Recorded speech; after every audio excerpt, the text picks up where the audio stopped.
पावलांच्या दर्शना ध्यान म्हणते याहुनी वेगळाली कल्पना म्हणून डोळे आवडीने म्हणून डोळे आवडीने विश्वरूपा पाहिले देव तुझला मानिले देव तुझला मानिले गीत गाऊन भावनांचे गीत गाऊन भावनांचे भारकंठी वाहिले देव तुझला मानिले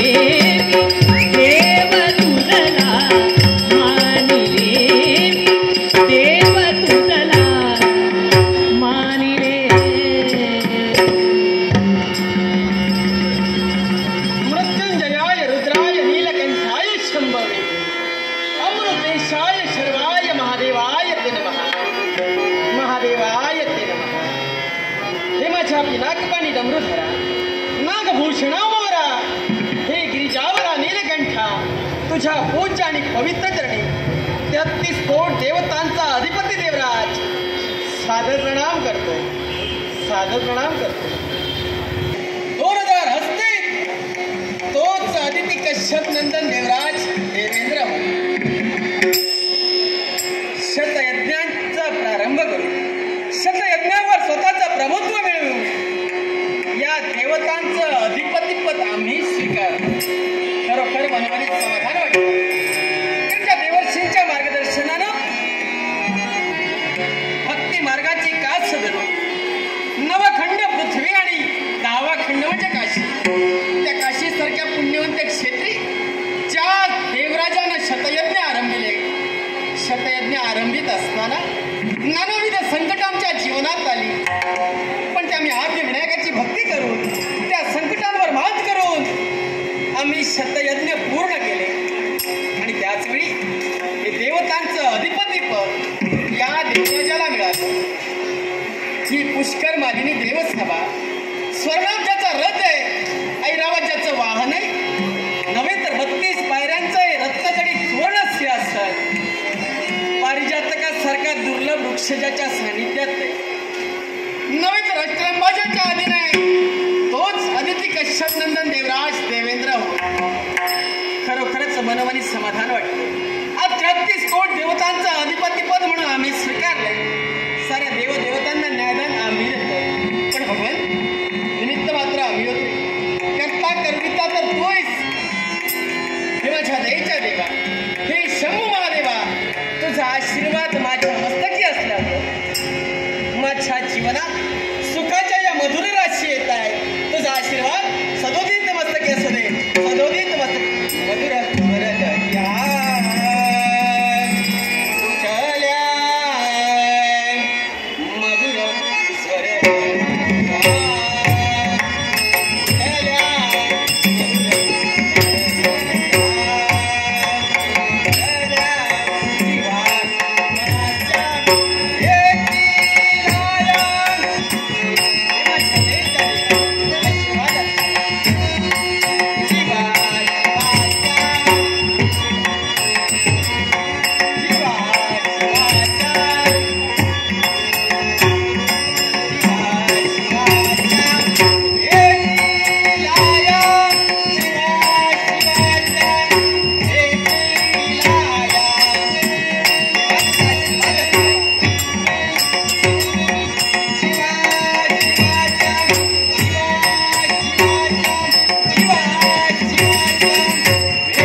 इंद्र म्हणजे कोण? या 33 कोट देवतांचा अधिपती मी आहे. हे विश्व चालतंय ते माझ्यामुळं, कारण साऱ्या देवता माझ्या अधीन आहेत. अर्थात या विश्वाचा पालक जरी मला म्हटलं असेल तरी वावगं ठरणार नाही, कारण आज साऱ्या देवता या देवराजाच्या अधीन आहेत. मग आजच्या अधीन आहे तो षण्मासाचा दरबार.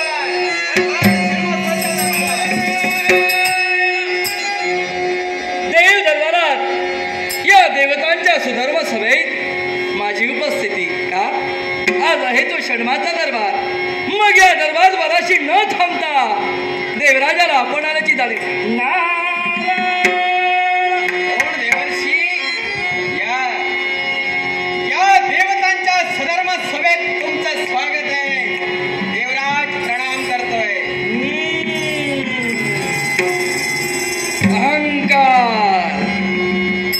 अहंकार याच्या वाणीमध्ये दिसू लागला. जो माझा शिष्य गणला गेला तो 33 कोट देवतांचा अधिपती देवराज सुरेश, मी आल्याची जाणीव मिळता क्षणी लगबगीनं आपला महामणी मस्तक माझ्या चरणावर झुकवितो तो देवेंद्र आज आसनावर उठून उठायला तयार नाही. हरकत नाही, गर्वाचं घर खाली असं हे याच्या लक्षात आणून द्यायला